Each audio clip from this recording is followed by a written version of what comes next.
ஸ்ரீமதே நிகமாந்த மகாதேசிகாய நமஹா.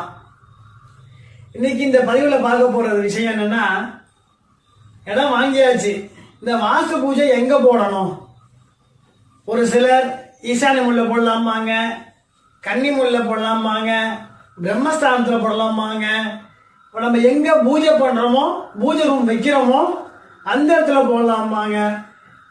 ஆளாளுக்கு அவங்களுடைய அனுபவத்தை சொல்லுவாங்க. சாஸ்திரத்தமா எங்க போடுறோம் பார்த்தீங்கன்னா, ஈசானிய மூலையில போடுறது ரொம்ப உயர்வானது. ஏன்னா ஈசானியம்னா வடகிழக்கு, வடக்கும் கிழக்கும் சேர்ற இடம் வடகிழக்கு, ஈசான்ட்டு பேர். பாத்தீங்க, கிழக்கு பக்கம் பாத்தீங்கன்னா 3 சுவர் இருப்பாங்க. சுவர் யாரு அப்படின்னா, நீங்க நவகிரகத்தை போய் பார்க்கலாம்.